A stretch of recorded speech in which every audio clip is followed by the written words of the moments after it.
We're live. All right. Give it a second.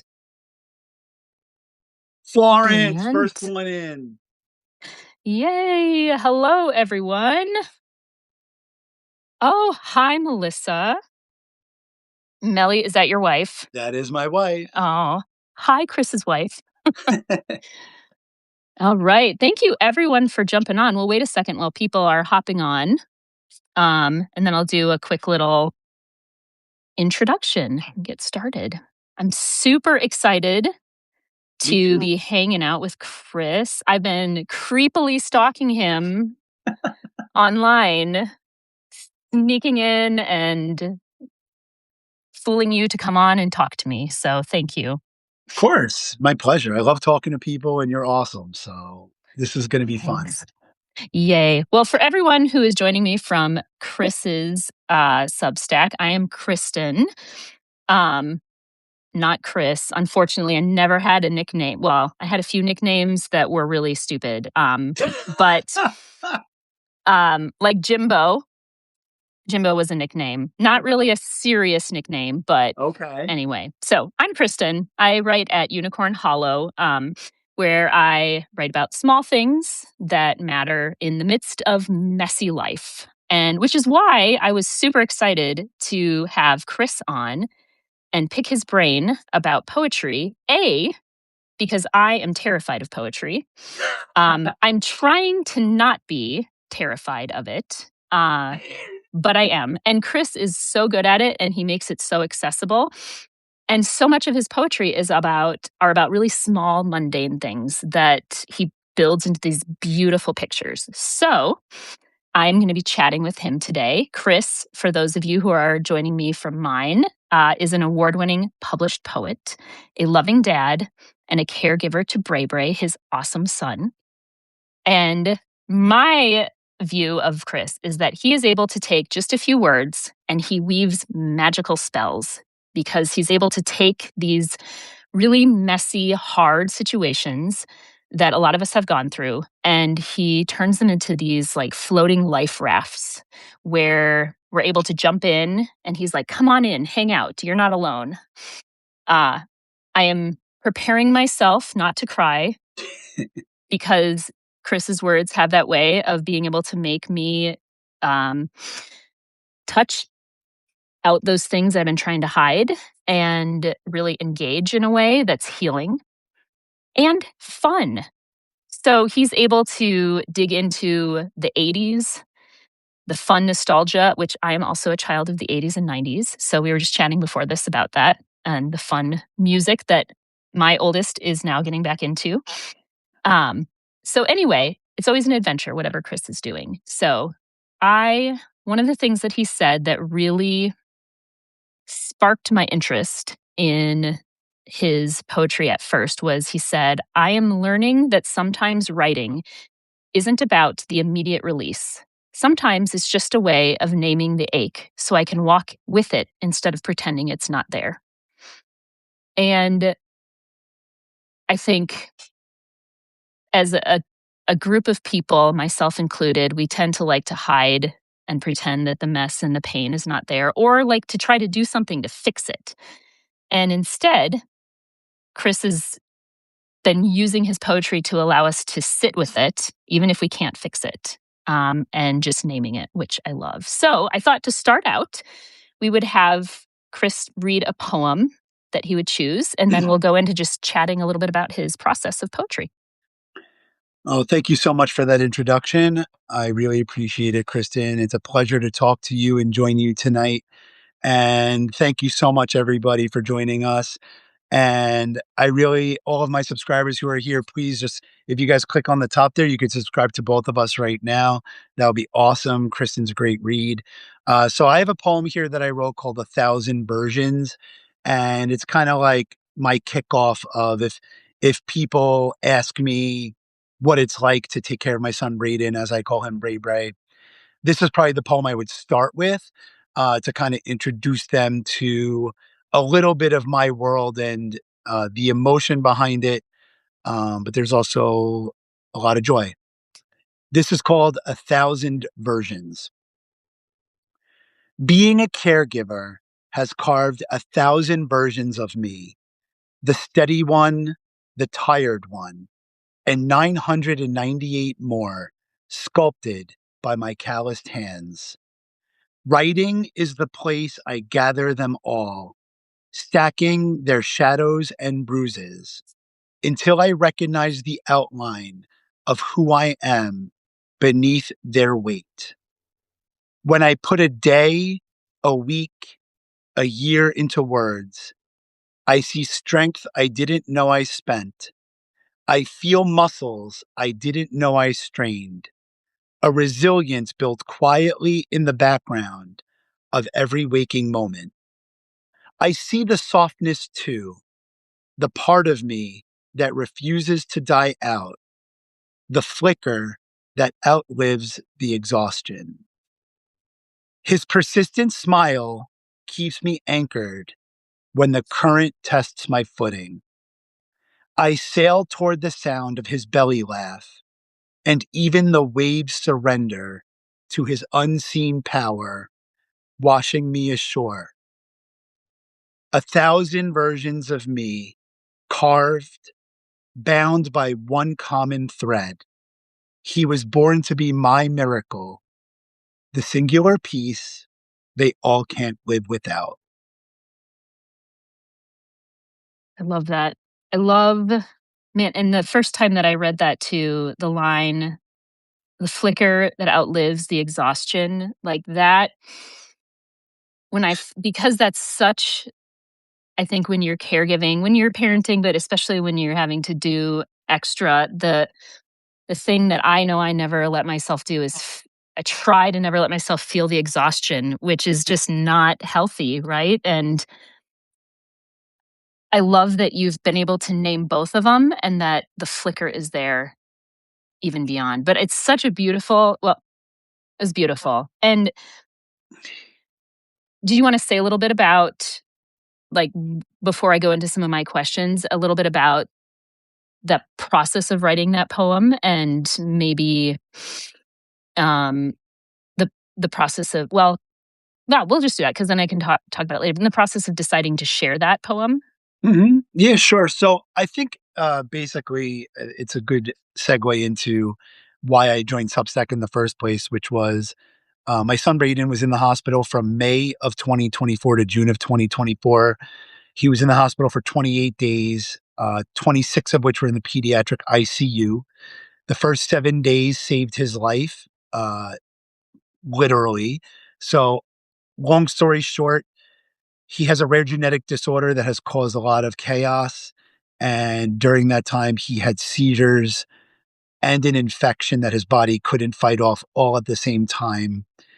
And the first 7 days in the hospital, it got to a point where the chaplain gently approached us about reading last rites.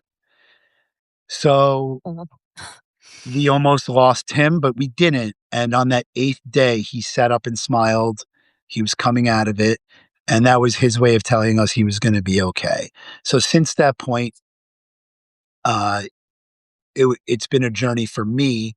And I joined Substack 1 year after he was medically cleared, which was August of 2025, to share poems like this, to share Braden's warrior story, to just be his witness and give him a voice and lend my voice to other caregivers who maybe feel like they are below water, that they can't do it right now.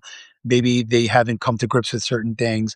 And I just feel like the literary space is very underrepresented when it comes to caregivers and dads. yeah. So for me, poems like 1,000 Versions are born out of my calling that I feel to share Braden's story because he can't share it himself. And also something I've realized over the past few months on Substack is my own PTSD that I've gone through over the past 2 years, but really over the past 11 and a half years. And I have all the joy in the world with my son, and he makes me a better human being. But I did a poem recently um, called Seen in the Margins, where I basically said choosing him 10 times out of 10 doesn't erase the ache. So it's one of those things where I feel like poems like these are very important to tell the real portrayal I do feel like there's a thousand versions of me sometimes. I do Yeah. feel like there's a million different things that go into caring for my son, and you're not gonna see all of those versions at the same time, but I definitely feel that. Yeah. So, the common thread of every single version not being able to live without my son is 100% true. That doesn't mean I'm not angry at times, I'm not mad at times, that I'm not exhausted at times, that I'm not happy at times. So I always try to strike that balance of the real stuff that has happened, but I've always been an optimist at heart, and I still have to carry a little bit of that joy with me and not ever become so jaded that I don't see the positives. Yeah, that's so well said. And I think one of the things that you do so well that's really missing, in addition to the dad caregiving space, caregiving in general, but especially dads, is that ability to sit in the tension between those two things, being angry, sad, those negative emotions, and the beautiful joy that I've heard your son's belly laugh, and it's so joyful. Oh my gosh, the video of him doing music therapy, Mhm. oh, Yeah. it was so delightful. And I think that is something that we tend to like to either be angry at things and talk about how angry we are, or be really joyful and try to ignore the anger. And I love that you are able to strike that balance so beautifully, because it allows people then like me to feel okay and to have permission to feel those two things.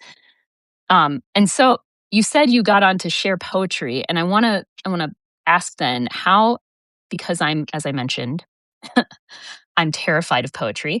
And I've spent my life feeling really intimidated by poetry. Um, I love it and I really want to love it and not be scared of it. But how did you end up discovering poetry? When and how did you Ye decide to do that? Sure. So my writing journey started when I was in elementary school. I used to love so first things first, right? We grew up in the analog time, and I'm so glad that I grew Same. up in the Yeah. analog time, right? So the way I process a lot of information is by writing it down with my hands. I still have that work, like Post-its that I write on. So for me, writing compositions in 4th grade, doing vocabulary workbooks, I always loved words. I always gravitated that side of my brain always worked better than the math side and the science side, right? So I remember yellow composition paper. I remember learning how to write script, if you can Oh believe yeah. I remember the first poems I were ever exposed to was Edgar Allan Poe. I think that's how many people at that time, Yep. we always read The Raven at Halloween and things like that in elementary school. So I was exposed to poetry in the form of like Edgar Allan Poe. I remember reading Aesop's Fables, which weren't poetry, but they were like short stories that kind of like encapsulated the kind of, you know, a context of a lesson there, you know? So, it was really then when I, like, just I always loved the words. I remember I won a spelling bee when I was in, like, 4th grade, and my teacher, like, bought me Burger King, and I was so excited. Yeah. You know, like and Oh. I remember doing vocabulary workbooks with the words like stupendous and superior and abundant and, you know, all those, like, fun words, uh, way before the SATs, right? So, yeah, so I discovered writing and poetry and my love of it just as a way of expressing myself even before I knew what expressing myself was. Then when I was in high school, during my awkward years, I took a creative writing class, and my teacher was amazing. Shout out to Miss Schneider. She was an amazingly patient teacher. And right at the same time, I always loved music. And I was listening to Alanis Morissette's Jagged Little Pill. Oh I was yeah. getting all of my teenage angst out listening to that album, CD, if you will, cover to cover. And I just remember listening to that album, writing my first poem, sharing it in my creative writing class, and honestly, I have no idea what I wrote. All I know is that release that I felt like there was, at that time, 16 years of weights being lifted off my shoulders, and it was just incredible. And to this day, I can write about things before I can talk about them. Mhm. Yeah. Um, because there's a lot of pain that we all go through, a lot of tough times we all go through, a lot of rejection we all go through. And back then it was like teenage angst and, all that awkward stuff. But even today, like the things that I deal with as Braden's dad and, the insurance companies and the bureaucracy and the everyday grind. And when he's sick, he's not just sick, it's a lot more that Right. goes into it, fighting for his equipment, trying to get the right settings on his equipment. There's so much that goes into it. And, writing helps me really process it and deal with it head on rather than run away from it. That's awesome. And did you when you wrote your poem for your creative writing class, did you share that with the whole class? Or Well, or did you share it with the teacher? first I shared it with the teacher. It was almost like that scene in My Girl. Do you remember the movie My Girl? Oh, yes, I love When that she movie. remember when she signed up for the creative writing class because she had a crush on the teacher, right? Uh-huh. So and then at the end, like, so she writes the poem, it was, like, all fluffy, whatever. Then, of course, spoiler, her Right. friend her friend dies, and then she writes the real poem at the end of the movie. So by the way, don't watch that movie 2 years after your son almost passes away because I did that 2 weeks ago, and I cried for, like, 3 days. Oh my Anyway, gosh, yeah. segue. No, so it was like that. I shared it with the teacher and she gave me nice encouragement. And then I did share it with the class. But it was actually the first time I think that the people I was in school with were really sorting through emotions. There wasn't like Mm, a lot of that going on back then, but this particular class is only like 15 of us and everybody was pretty cool. So it was almost like a college class in a way before college. So because that's everybody good. wanted to be there and wanted to write and had a reason to be there. So I just remember everybody was pretty cool. And it was almost like a preview of like college where people are much more chill than high school bullshit. So Yeah, that I feel like because I was like, well, if you were able to, as a teenage boy, share your poem in front of your peers, that's amazing, and probably anything else is gonna be super easy. But that's awesome that you had a really great group of people because I feel like that is not always the case. Um, so yeah. that's amazing. I Yeah, I haven't been able I loved My Girl when I was younger, but as an adult, because Yeah. we have a daughter who's been in the ICU and has been on that in that close to death place also, and so, since then, I have very low tolerance Of for course. stuff And like again, that, so I appreciate the warning. it was on Netflix, and I'm like, I've been going on a '90s movie kick lately, and I'm like, I'll pop it on. Oh my god, I forgot.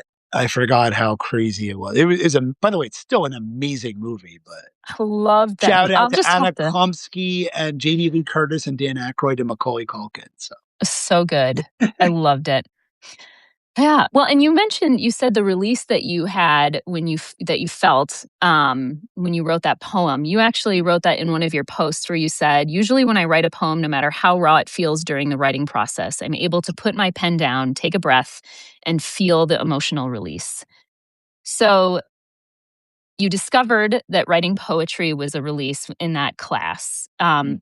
Is that so from that time then in high school, have you just been writing poetry ever since then? Or did you take a pause? Did you go back to it? Yeah, so I tend to write in waves. I've been very prolific in the past 6 months because so many people on Substack and have inspired me, and there's so many great collaborations and prompts, but I would say I wrote in high school. I took probably a little bit of a break in college, though I was a creative writing major. Okay. So, and I had a poetry specialization. So I actually had to get into the program with my portfolio and they didn't accept Oh, everybody. So I was only one of 16 people that had a poetry specialization at Binghamton University where I went to college. It was a very tough program. So I was writing a lot in college, but a lot of it was a different kind of like they had us play with different formats and different forms of poetry, free form, abstract, slam poetry. I always gravitated towards formal poetry, like Shakespeare sonnets and mm, things like that. So it's funny because a lot of my writing there is some rhyme mixed with free verse. I never felt comfortable doing like the slam stuff. It just wasn't for me. So I did write in college, but it was really a lot of it wasn't only for me. Uh, Yeah. but then, but then September 11th happened, Yeah. and September 11th happened right when I graduated college.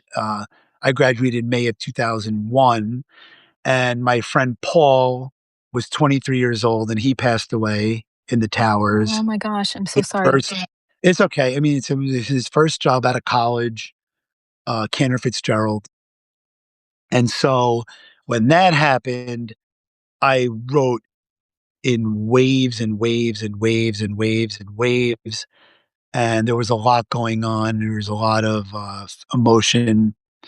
And it's crazy to this day. Like I'm now 47 and he's still 23. So Mm, that always sticks with me. Um, but it's just one of those things, like, I mean, people I know it's funny because people today forget about how massive that was in terms of the emotional impact. Like, people know the stats, they know the figures, they yeah. know that there's a memorial, but, man, to be living it in your 20s and seeing some of your friends and family members and friends' family members. Because don't forget, I'm in Long Island, New York, and Right. Binghamton University was a very New York centric school.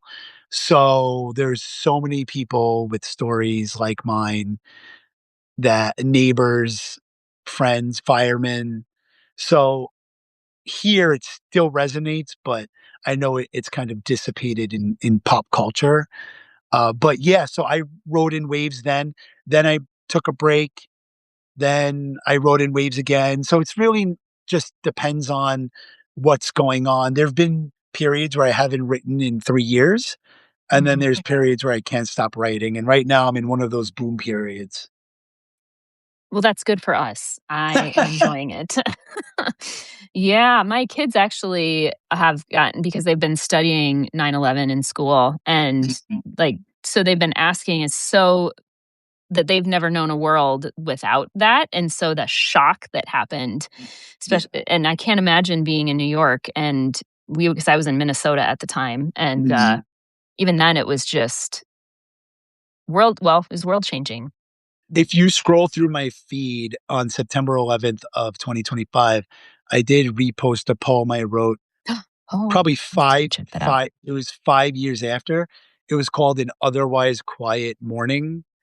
Um, that one, I reread it for the first time in, like, 15 years. That one rocked me to my core when I reread it. Mm. It's about him. It's about what he might have thought in those moments, and, the last lines of the poem are, "Yes, there was an attack. Yes, I want my friend back."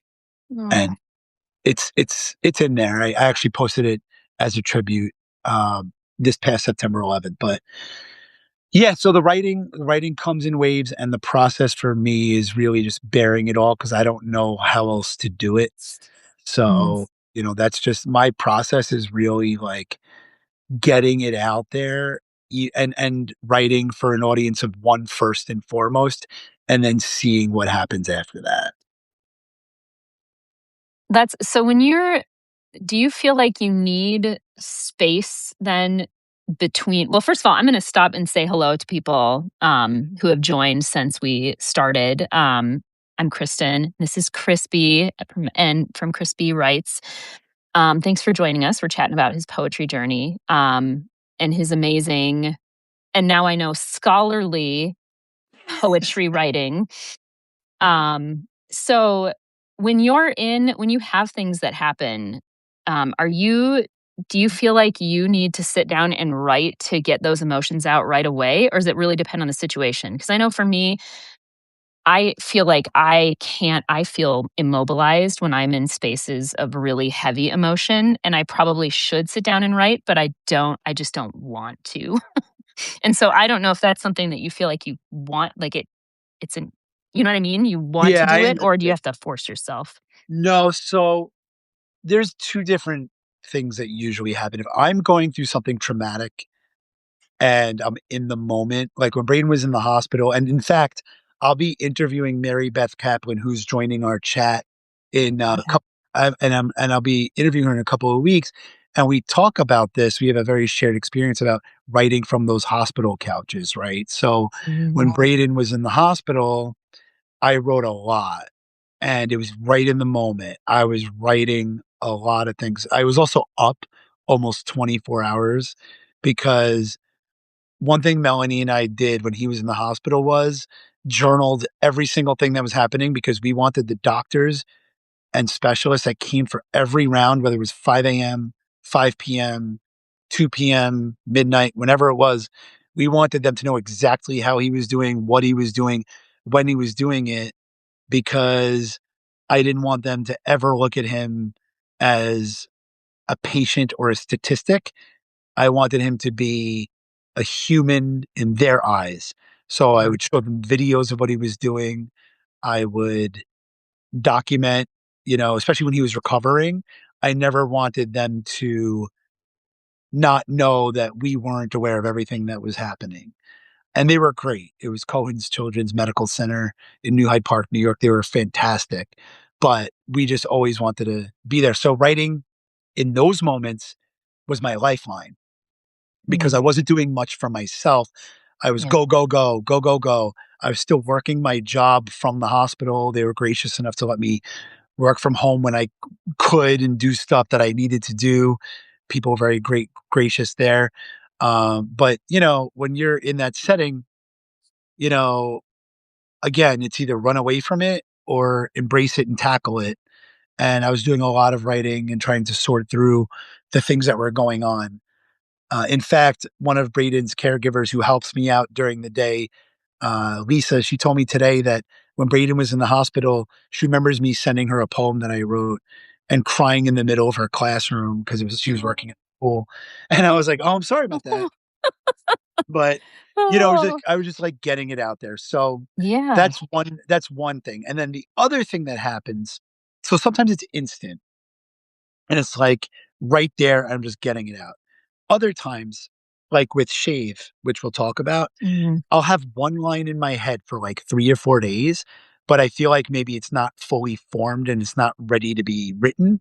So I'll let it cook for a little bit. I'll let it marinate for a little bit.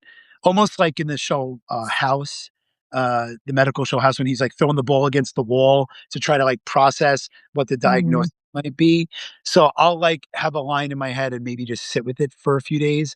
And then when something comes over me and I'm like, okay, it's ready. And it just comes out of me and I get it out on the page. And it's almost like an out of body experience sometimes where I'll write something at like 5 o'clock in the morning and then reread it, like say at 10 a.m. and like, I can't believe I wrote that. Like, I don't even like, it's very weird. It's Mhm. very, it's almost like I'm coming out of my body to write it. And then I come back in and it's like I was possessed by this message of whatever needed to come out. It's very stream of consciousness. Yeah. So I guess my biggest thing is when those moments happen, I try to be aware of them so that I get it out and it doesn't just float away like a balloon in the sky.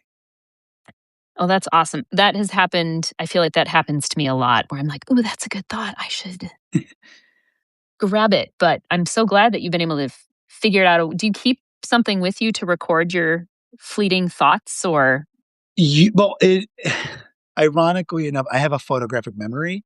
Uh, what? so sometimes I don't need to write it down. It's literally just there, there, there, there. It's like Mm. photographic memory mixed with OCD. And But this explains why you won spelling bees. stupendous. Stupendous. Stupendous. Um, so yeah, so by the way, I would have kicked myself if I got that wrong. Well, I Um wouldn't know. I'm a terrible speller, so so anyway, yeah, so sometimes I don't need to write it down and other times I'll have like my notes file on my phone if I don't have a pen Mhm. or if I have a pen and a post-it. Like at work I have post-its and I'll sometimes put it on a post-it first and then like put it in my wallet. Yeah. So yeah, it just depends on where I am. So you mentioned shave, and this was a little further down in my question list for you, but I'm going to jump there now because Sure. brought it up. So that is my favorite poem of yours. I have to prepare myself mentally to listen to it because it wrecked me the first time I read it. I'm already starting to tear up. And I'll let you read it first. And then yes, so prepare everyone to be ruined. So Shave is a poem I wrote after joining Substack. So it was in the past couple of months. And if someone ever asked me the honest feelings that go through a caregiver's mind after 11 and a half years of dealing with his issues and missed milestones and progress that doesn't always happen and setback after setback. So this is the poem I would share with them. And there's two parts of it, and it's pretty obvious when I read it. And the first line that I read, that's the line that stayed in my head for like 3 or 4 days. And then the rest of it came when I was ready for it to come out. So this poem is called Shave. I thought I'd teach you how to shave as you ask me about cologne. You'd say it's only men's perfume. We'd laugh. I'd hold that sound like stone. I know I'd miss you as you grew. You'd go to Binghamton like me. We'd talk briefly between classes. I'd stare at the empty driveway. You'd come back around in due time, filled with mid-20s hopes and fears. You'd swear you think you found the one. We'd talk about it over beers. We'd never forget your big day. Your mom would cry during the vows. We'd pop champagne. I'd close my eyes. I wake up now to laughing sounds. You're happy and clapping in bed, and today you reach for my hand. I transfer you to your wheelchair. You smile as if to thank me. I thought I'd teach you how to shave, and you'd ask me about cologne. We won't laugh over men's perfume. I hold your bravery like stone. Hold on. I didn't bring tissues, so I have to use a cloth napkin. Oh man, Thank you for being willing to read that. of course. I think I know for me, the thing that really gets me every time is I think there is that this took me a long time to be able to realize that it's okay and necessary to have to grieve what you thought was going to be, Yes. to be able to celebrate what is and hold those two things together. And that's so hard. And I think Yeah. as a parent, it feels there's almost guilt about feeling like just even saying, I have to grieve something that I wanted to be different. Um, Yes. Whew. That last line always kills me yeah. because it's literally my heart and my soul on a page as close as I could ever sum up the last 12 years of my life and his life is this poem. So there's a lot that went into this. Again, I don't even know how I wrote it. I don't even know how I had the strength to write this because I'm saying things here that I've never said out loud. And then I'm holding on to that hope and that joy, but it's definitely not what I originally envisioned. And again, my son is pure innocence on this planet, and his life and his laugh transcends all these things. But, you know, that's the part, like you said, grieving the life he would have had to embrace the life he does have. And that's been a big theme of mine lately, as is the letting go.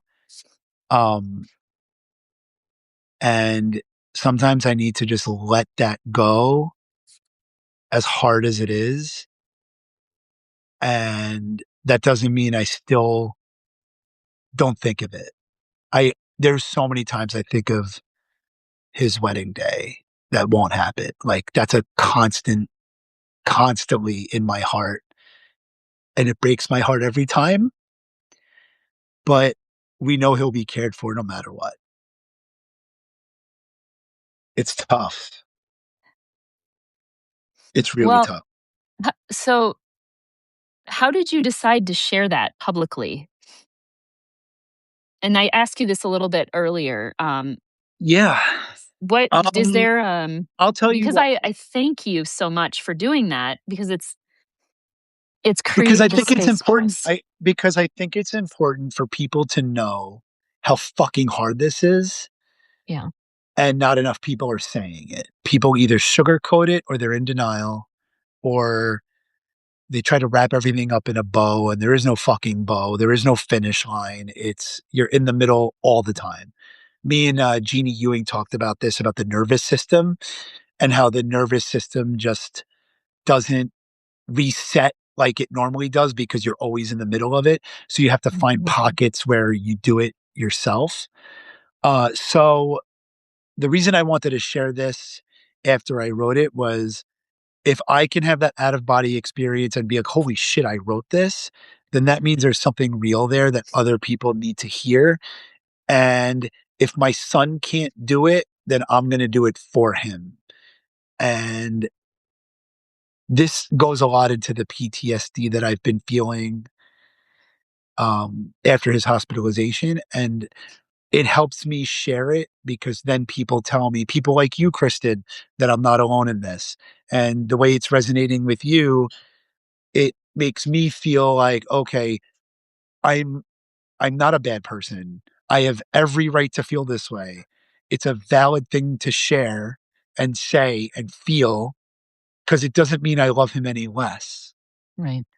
So I think that is so important for other people to know.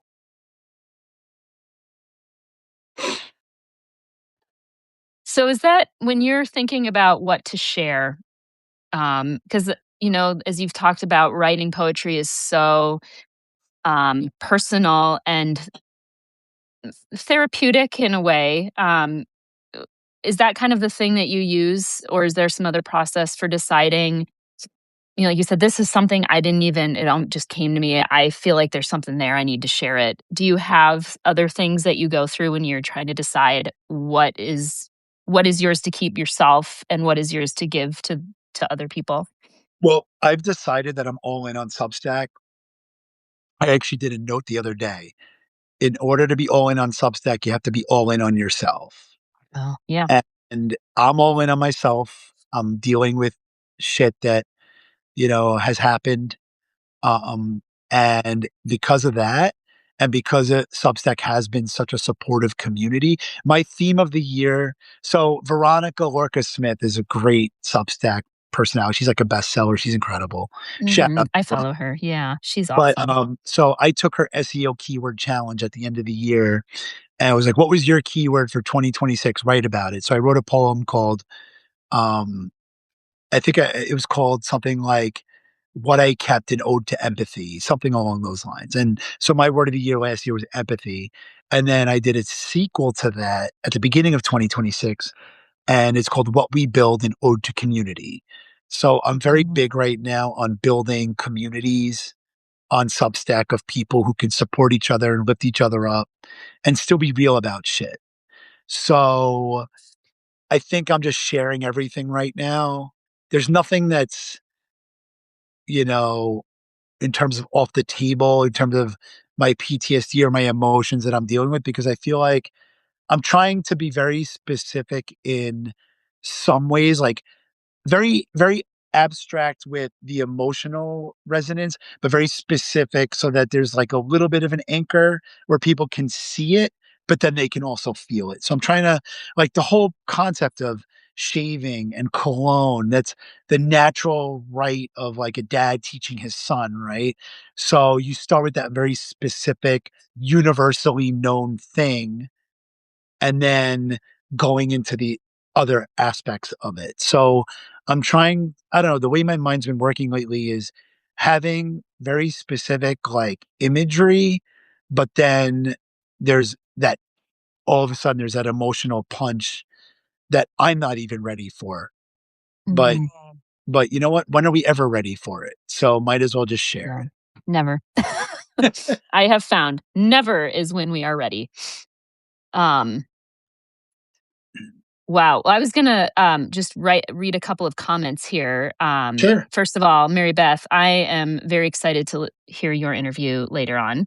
Um, she said, radical acceptance is absolutely the hardest thing. And uh, Elizabeth Fisher, who I know from high school, Hi, hi. Elizabeth. She wrote, "Welp, shit, that was incredible. Thank you for sharing."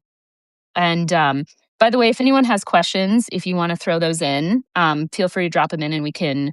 I have lots of questions. As I told Chris, I was known as Question Kristen in my last job. Is And that one of your nicknames along with Jimbo? yes, along with Jimbo. Oh, and Spike. Spike was the other one. So anyway, Oh, Elizabeth just said go Arrows. Was that your team? yes, that was our high school team. Wow. We were the Um, Dalers because Farmingdale, New York, so creative. You're from Farmingdale. You're a Dalers? Daler, like an Oh, American, like, okay. yeah. Well, um, awesome. Well, I appreciate, and actually, Chris, one of the things you're so good at, and I'm in awe of it. And maybe are you an extrovert or are you an introvert? If I were to guess, I'd say extrovert, but maybe you just Yeah, I don't fake suck. it well. I'm an extrovert. I mean, I always joke around with my friends. I'm good with a crowd of 10 and under. Like Oh, yeah. I light it up. No. I've never had I did live college radio. I was a radio DJ for 3 years or 4 years, 1 to 4 AM, 3 hours a week in my 20s. So talking live and just talking to people in general. I always loved talking to people, interviewing people, learning about people. I've always been very curious. So, I never had an issue opening up. Just my natural, I guess, proclivity is to just, I'd rather be in the moment and be outgoing than clam up. So, Well, and you've done a really good job of harnessing that into a really loud, I think Substack. Well, Substack's a way better space, I think, than a lot of other platforms. But you've done a really good job of creating a really great community feel and welcoming people in. And so that's one of the things that I really love about. And you're so good at lifting up other people and amplifying their gifts and talents. And so you're using that well. And I love that you're allowing, yes, a people person. thanks, Mel. I am not. I mean, I love doing stuff like this, but like one-on-one things, I'm definitely exhausted by people. But so you're so good at that. And I love that you're using allowing yourself or allowing us to see yourself unfiltered and giving us the space to join you in that. And so thank you for doing that.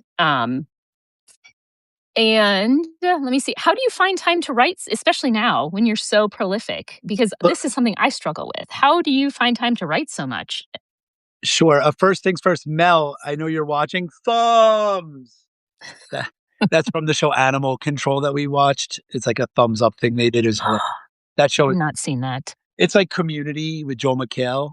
It's it's animal control instead of community. So instead of at a community college, he's working at the animal protection unit of a small town. Oh, Anyway, awesome. how do I find time to be consistent? It's just my life, my natural extension of my everyday life. At this point, it's my muscle memory. So like I don't plan out writing sessions. I'm not actually the person that like journals every day where it's like, here's the prompt of the day. I could do that. I just don't. I just go by what inspires me. And since joining Substack, I said this before, I've never been more prolific. There's so many amazing people that inspire me and keep inspiring me. There's one of my favorite things I did. There's an amazing photographer, Heather Carpenter, and she was like taking photos in Patagonia and Argentina and Monaco. And I actually reached out to her and I was like, "Heather, I love your photos. Do you mind if I take 3 of your photo sets and write a poem about it?" So I took like 3 different pockets of photos that she wrote and kind of stepped into her shoes about maybe how she felt taking those photos. And it was like one of my favorite things I did. It was a collaboration. I think I called it like the photographer behind the images because she always did those series on Substack where she'd take photos and then one selfie, like the photo versus the photographer. Mhm. So I'm always inspired by different people doing different things. There's an awesome writer and wordsmith on here, JC. He goes by Scrawlin. And JC, every week, every Sunday, he posts like random words where like it'll be like palimpsest. Like, what is palimpsest? What is Oh, that? well, I wrote a poem about it a couple weeks ago. Palimpsest is an ancient writing tool that was then scribbled over and rewritten on, right? So, of course, being a child of the 80s and 90s, my poem that I wrote was called Palimpsest with Plastic Knobs, and I wrote it about an etch a sketch. Etch a sketch. But I Yes. also tied in very similar to shave. It was shake the life he might have had, shake the life he does have. Mm, Like it was like a very caregiving-esque poem, but using that as the tool for it. So, whenever people inspire me, and then there's a lot of collaborations going on, where people like, "Oh, you wanna commit to this, or contribute to this mirror poems collection." That Kelly Trost and Wildwood Writer do. So they've been inspiring me where they'll write a poem and then I'll do like a response poem. One of the favorite yeah. poems I wrote this year was called I Do Not Chase. And it was in response to Virginia Wildwood Writer's poem. And it was basically the point of view of the wilderness after a human breaks down in the jungle and reemerges. But it was from the wilderness's point of view. So Oh, I'm just awesome. having fun with it. And I write consistently because I write. It's in my blood, it's in my DNA. It's just what I do. So there it doesn't I don't force it, but like it doesn't take a lot to trigger it. That's awesome. I love those ideas, and now I have lots of ideas of fun ways to I love the idea of the pictures, Yeah, and that was so much fun.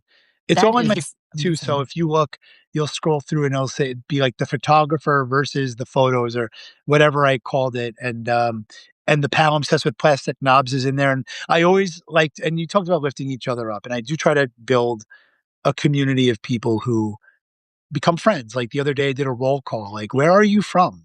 Like, just simple thing, like, "Where are you from? Where are you writing from right now?" And there's South Africa, New Zealand, Australia, Chicago, Northwest Illinois, Minnesota, like, it's everywhere. Nat Sang, who's in our community, she's from Long Island too. So, Oh, awesome. there's so many different people, and I like to just prompt people every day to just be nice to each other and share things and share like on Tuesdays, I do 2 for Tuesday. Share something of yours, but then shout somebody else out. I love and then that's how I subscribe to other people, is Mhm. if you're gonna recommend someone, Kristen, then I'll check them out. So Yeah. Yeah, that's awesome. You do I have discovered a lot of really great people through your collaborations and your work. So, thank you and keep doing it. I love it. Um, so one thing that we had well, and because Shave, you actually set that to music. That was the first time that I had read the poem as I heard it, which mhm, just hit me like that. Even I think hit me it, the way that that was presented was so gut wrenching. mhm. Um, and I know you love music. You just came out with a spring playlist, which is awesome, by the way, for anyone in our 40s era, being in the mid 40s. Go check it out. Or your daughter, if she wants to Or if you're discover some almost 90s 18 classic. and you're into the oldies, Oh, um, it's great. So, how, tell me a little bit about music and the role that it plays in your creative life, your poetry life, your life. music has been I listened to music before I could even talk. I mean, my dad and my mom had these vinyl collections, and Billy Joel, Jim Croce, the Beatles, the Four Seasons, the Monkees, the Carpenters, the Bee Gees, the Grease soundtrack. You know, there was so many vinyl albums that I grew up listening to. I remember, and then I watched the Wonder Years, and they had like Joe Cocker, and then the soundtrack of the Wonder Years. If you actually watch the episodes, like Blackbird was in a big episode. So many classics just from that. But really, it started with my parents, and then I'll never forget the first cassette tape I ever owned. Me and my brother fought over it, and my mom chose me because I was the younger brother, more innocent. Yay. But it was Bon Jovi's "Slippery When Wet" cassette from 1986. So that's, I built my own cassettes and vinyl 45 singles back in the day, like DJ Oh, yeah. Jazzy, the Fresh Prince, stuff like that. Like Parents Just Don't Understand. And then from there, of course, my brother, being a little older than me, was into all the grunge music, and then I got into grunge and post grunge. Really, like he was more Nirvana, and I was more like Offspring. Love the Mm, Offspring and bands like that. So I had my own CD collection, and then in college, I was a radio DJ. So music has been integrated in every aspect of my life forever. And, you know, I'm so appreciative of the technology now. It's mind blowing. So I've just been having fun experimenting, taking my poems and there's a music generators that you can use. And mine was like musicgenerator.ai. And it was like, let me take Shave, for example, and see how it would sound as a neo folk song, like in the form of like the Lumineers or Mumford and mhm, Sons, whatever. And it was blew me away how amazing it was. I was like, oh my God. So mhm. I've been having a lot of fun with that. And we've been like experimenting. So one of my poems I did a while ago was called The Guardian of Garnet. And I didn't release it yet as a song, but I turned that one into an Irish folk song. Oh, So, fun. like, you know what I mean? Like, you can have so much fun with it. I did one, 1986. It was about being in Mhm, my dad's car driving around, and I did that to like a classic rock song that they extended it to like a 4-minute song with like guitar instrumentals. So oh, yeah. I just love music, and so I'm having fun with it. I'm not trying to, like, sell anything or say this is my music. So I always say, like, words by me, song AI generated. But Mhm, it's like a fun way of seeing my words reflected back to me in a way that I could never do because I could never play an instrument, and I was always jealous of people who could. So it's been a lot of fun just experimenting with that, but music is everything to me, like song lyrics. So the other thing I used to do was I would go into the CD and open it up and read all the lyrics before mhm. you do it online, right? And even now, the analog of like looking up the lyrics on an old album and getting the lyric sheet out, it's so cool. But Mhm. having it in your hands, you know, I Yes. I love that feeling. So, yeah, music is everything, and I can't live without music. I love the because I think it makes poetry also accessible in a way to people that might be a little bit more like me, who was a little afraid of poetry. There's Don't be something afraid about of poetry, people. You just have to have right, the right don't. you just have to Just have the dig right in. you just have to have the right messenger. Yes, and so I think you've done a really good job of making it of even reaching more people by doing these really fun ways of setting it to music, and now I wrote down musicgenerator.ai to go check it out because that sounds really fun. Um, and so you just were talking about your song that 1986, I can't remember what you called it, but I Yeah, loved that. Um, yeah, and you talk about nostalgia, childhood, those kinds of things. yeah. What do you feel like was unique about being a child of the 80s and 90s? And I know you talked about this a little bit because of the analog space, but how would you think it's impacted your poetry journey and you now as a poet? Oh, that's it affected everything. I mean, that analog era, right? Nothing was digital. And I already talked about the vocabulary books, the yellow line Mhm. paper, just running around with your friends, your parents not caring where you were until dinner time because it was a different time. You couldn't do that safely back then. So just running around until the street light turned yellow.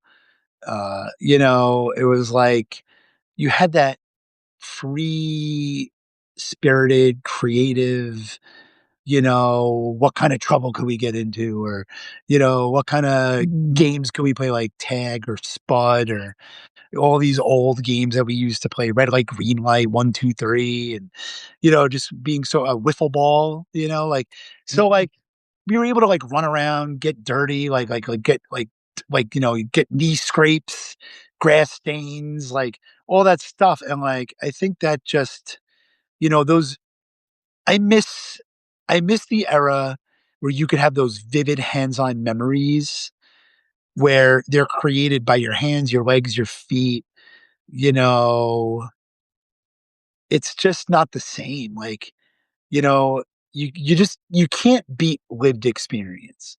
And for example, one of the poems I wrote during Christmas time was Echoes of Mom's Kitchen. And it was Mhm. literally the sights, sounds, and smells of my mom's kitchen in 1988 or 1986, whenever it was. And true story, I was a kid and I ate all of the bacon she cooked while she was making pancakes and singing because I didn't know any better. And I was like, oh, this is good. And And bacon's yummy. she turned around and the bacon was gone. She's like, what the hell just happened? So, it's like things like that, like just stories like that. Like one of my friends when I was a kid had a pinball machine. And one time we got locked in his garage. So we just played pinball all day because, Oh, you know what awesome. I mean? Like, you just like, like it's just one of those things that happened back then, So like there's all these like memories of like physical activity. And I, I actually just posted a poem. It was for paid subscribers, but I posted a poem called Reconcile. I'm doing like one bonus poem of the month. And it's basically my reflections of playing kickball versus being a dad to Braden and the differences of my childhood versus his childhood and how he's taught me to never take those memories for granted. So,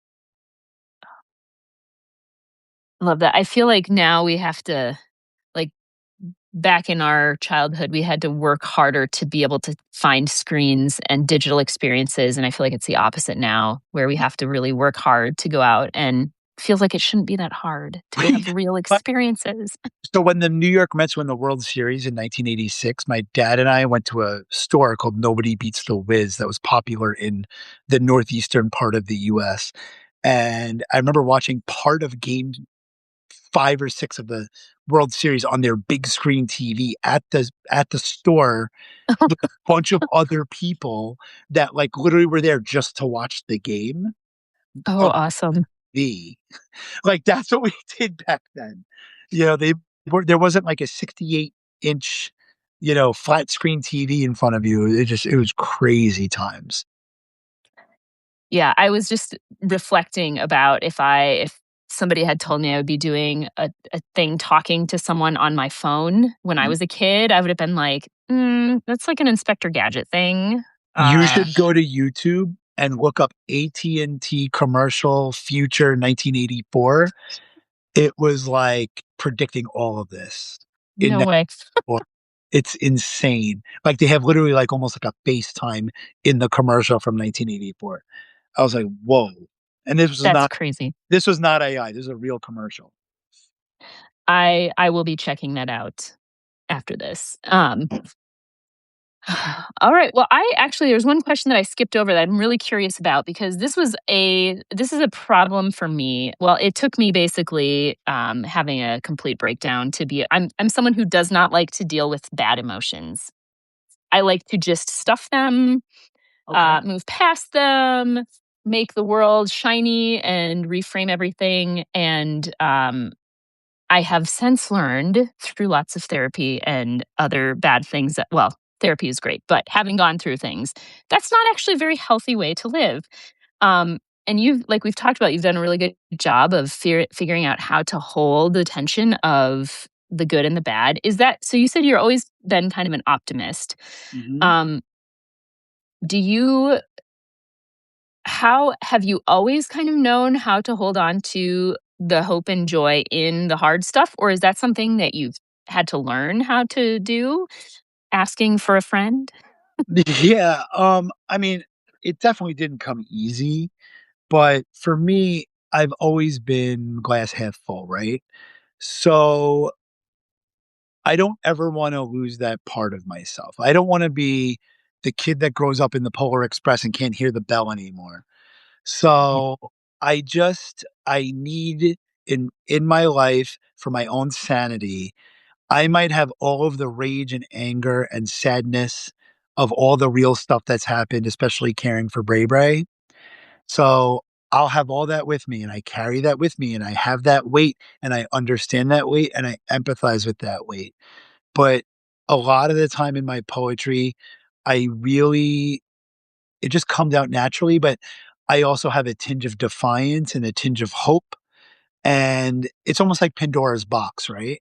So, Pandora's Mm, box opened up the gates of all of the bad things in this world, but what else was in Pandora's box? Hope. So, with all the rage and the anger and the frustration and being mad at certain situations and dealing with the hands we're dealt, I always have to hold on to at least a little bit of that hope. Uh, and it's always how I've been. It's just my natural proclivity is to be optimistic, not unrealistic, but to really help me. I really feel like, we spend so much time lifting other people up. And I actually just wrote a poem about this called The Path of the Empath. You spend mm, so much time disappearing inside care for other people that when you need care for yourself, you ignore it, always say later, always yeah, say later, always say later. And I have to, for my own sanity, hold on to the just that little bit of hope and optimism, despite some of the tough circumstances with Bray Bray. yeah, yeah. Well, that's But it's not like I I planned it that way. It's just I've naturally was that way, and I'm just holding on to it as much as I can, that little spark, that flicker that outlives the exhaustion, what I talked yeah, about in 1,000 versions. yeah, yeah. Well, that is a gift, and it's definitely I appreciate you saying that you're holding on to it because I'm definitely a naturally optimistic person, but I find it really hard sometimes to not lose that and become cynical. And I so, just wanna I just wanna say, I also find inspiration in other people dealing with much worse things than me and having the grace to share their stories. yeah. So, I wanna give a shout out to Kelly, Melodies of Courage, Kelly Mothers Who Never Give Up. She has been a guiding light for me over the past month or 2 with her writing. She lost her child, Oh gosh. after a battle, and the grace and humility and honesty that she deals with that loss has profoundly touched me because I came very close to losing Raiden, but he's still with me. And Kelly handling her hand that she was dealt the way she does has absolutely inspired me to keep that spark. We lost one of Braden's close friends in December, who was 20 years old, Oh, very much like Braden. And in fact, the family just donated her chair to us because we needed a bigger chair for him. oh, And again, their grace and humility in thinking of us for this equipment that we need that would have taken a year to get because of bullshit. And the fact that they thought of us during this time when they have every right to not even think about any of this. yeah, It's people like that that really help me, you know, keep that spark and keep it going. And Cadence was her name. She will live on through Braden. She already has been. We feel like she's looking down on him as one of his guardian angels, and she's free from the constraints of her body. But it was very hard. And so any Yeah. who has gone through that, that can show me this is the way I'm handling it, and it's in a constructive and positive fashion that's not, you know, as soul crushing as it is, it's not, they're not letting themselves be defeated by it completely. Those are the people that I admire and really respect. Oh, I'm so sorry that that they and you had to go Yeah. through that. Oh, I mean, yeah, it's just it's one of those things. I mean, it inevitably in the medically fragile community, it's going to happen, and it's happened. Yeah. I've talked about this before too. When Braden was in the hospital, we got out of the hospital with him recovering, and some other families didn't. Yep. And I still carry them with me. I feel that. I said this when I was talking to Tracy Edwards, I think last week. It's like the closest to a war zone I'll ever get is that feeling of the families being called in to hear that news from the social worker, 3 months old to 17 years old. And I'm never going to forget those families. And I will never forget that, he made it out. Perspective, right? Right. Yep. Yep. Yep. How many times are we going to cry? I know we need to be done with this. I don't like crying, especially in public. So thanks a lot. You're welcome. But it's good, I've found, to be able to grieve together and celebrate together. And it is a gift that you and I have, that we have our kids, Yeah. when we have people that do not anymore, because Mhm. it's the same. And I love that that's a really beautiful way of putting it, that it allows us to be inspired to continue to keep that spark. Mhm. That's a really beautiful way of saying that. Um, and what a way to honor Cadence and Mhm. the other families that we've had, friends and family who have we've lost as well. And I love that. So I have written that down as a good thing to remember, to just keep that in mind. On that light note, what do you have for someone who is maybe, I'm gonna ask you a couple more questions, then we'll end with your last Of poem. course. Of course. Um, so just for those of us who are starting to dip their toes into reading and writing poetry, what advice or thoughts do you have, for not being intimidated by it and maybe enjoying it? Yeah, my advice is to write for an audience of one. Stay true to yourself. Don't worry about impressing other people. Don't get caught up in metrics. The first thing you need to do is be honest and open with yourself, because that opens the door to everything else. The other thing I will say is that if you're at the point of submitting your work, just know that I've had 150 rejections in the past 2 years with a handful of acceptances. So it's all subjective. These Mm, rejections, do not take it personally. Keep grinding. It's not you, and so whether you're beginning to write and you're looking for validation from outside, the best advice I can give you is the only validation you need is from within. And we're always our own worst critics, but you just you just gotta keep at it and know that if you can get a release from it or experience something positive from the process of doing it, that's all you need. That's the victory. The victory is the process, the release, and everything else that happens. Whether one person reads your work or 10,000 people read your work, it still goes back to this. Were you honest with yourself? Did you get something out of the process? Because what do I get out of the process if 80 people like my poem, but I didn't get anything out of it versus nobody liking my poem, but I feel much better about myself. So that's the advice I would give. As far as reading poetry, I would just say if it's not your thing, it's not your thing. If it is your thing, great. And you know what? I think music is a great gateway to poetry that we talked about. Mhm. And I guess, for me, I've always written in a way like I say more with less. I know there's amazing writers and poets out there. They can write like a 50-page poem that's like one poem. Or I always joke around with my friends here on Substack that are the memoirists, and they're Mhm. amazing people. Oh, I have 80,000 words ready to go. And it's like, I don't think I've written 80,000 words in my life. Yeah. So, in fact, coming up this month, I have an amazing thing being published.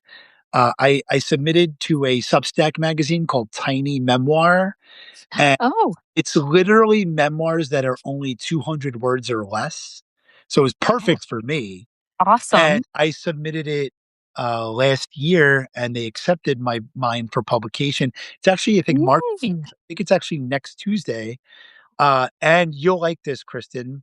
The the memoir is Woodhaven, Queens, 1989. And it's literally one of those put you in the room with me moments, capturing a trip to my grandmother's house in Woodhaven, Queens in 1989. So, Oh, awesome. yes, that's Congrats. next. Shout out to Tiny Memoir. Please check them out and subscribe. They're awesome. And yeah, so, when you're reading it, when you're writing it, really it's about the validation that you can only give to yourself, and you have to be ready for it. And I understand if you're not, but that's the most important thing is write for that audience of one always. I love that. That is fantastic advice, and it's a really good practice in bravery, I will say. Writing, and then especially once you put it out there and realize you don't actually die when you share your work. So, and maybe something great will come out of it. That is awesome. Congrats. I will be waiting excitedly for your tiny memoir to come out. Um, and to end, before we read your poem, where are you finding hope right now? However, you define hope. This is the easiest question I've had to answer. Bray Bray. Bray Bray's persistent smile every single day. I'm a better human because of him, and I wouldn't trade him for the world. When you have when you have someone that can give you visceral reaction that is untainted by anything on this planet, it's literally the closest thing to pure innocence you'll ever see is his laugh, his belly laugh, his smile. It means the world to me. That's my hope. I love it. And I love that you share that with us because I always feel brighter when you share his videos and Thank his you. photos. So, yay. All right. Well, let's end with your last poem, um, Above Water, right? Yes. So Above Water is kind of a companion piece to A Thousand Versions, which I read at the beginning of this conversation. And you'll see it. You'll see the why it's connected. And I wrote this actually originally as an ekphrastic poem prompt from JC, who I mentioned before.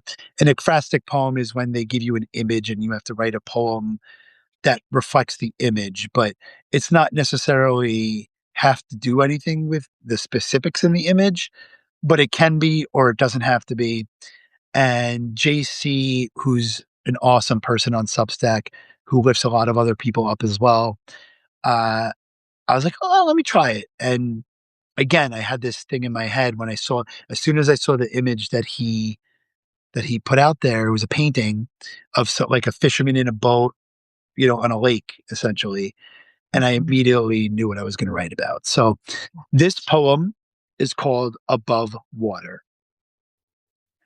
It took a lot to get here, not distance, depth. The kind you don't measure in miles, but in mornings that begin before you're ready and nights that refuse to end cleanly. It took a lot to get here, to this place where my feet still touch ground, even though the water keeps rising, cool and quiet, pretending not to ask questions. Caregiving teaches you this posture, knees bent, weight forward, eyes trained on the surface for signs of trouble or grace, or both arriving at once. I did not wade in bravely. I stepped in because someone I love was already surrounded, because standing on shore felt like a luxury I couldn't afford. The water presses in on my thighs, on my ribs, the old confidence I used to wear without thinking. Some days it reaches my chest and breathing becomes a deliberate act, counted, negotiated, but still I'm upright. Above water doesn't mean dry. It doesn't mean safe. It means choosing presence over escape, balance over panic, staying when every instinct says float away. There are moments the lake goes still, the surface turns honest, mirroring a version of me I barely recognize. Tired, yes, but steady. It took a lot to get here, to learn that strength isn't muscle or optimism or pretending this is easy. Strength is knowing how to wade without disappearing, how to keep your head up without hardening your heart, how to remain visible while carrying someone else's weight. I don't walk out of the water yet. I don't need to. For now, being above water is enough. It's beautiful. Thank you. Thank you. Thank you, Chris. This has been an awesome chat. I really appreciate your honesty and your wisdom and for sharing your hard earned lessons. Um, so thank you. Everyone who's here, thank you so much for joining us, for participating, and please subscribe and make sure you check out. We'll be watching next week for your tiny memoir and for your stuff that's come out, and I'm excited to go back and check some of the archives Oh, to thank you go for get the having entry. me. This has been so much fun. Thank you, Mary Beth. I saw some of your comments. She said, the sorrow and the gratitude of leaving the hospital is a real thing, and she's right. So Yes. yeah, I really appreciate it. I love collaborating, talking, just hanging out with people.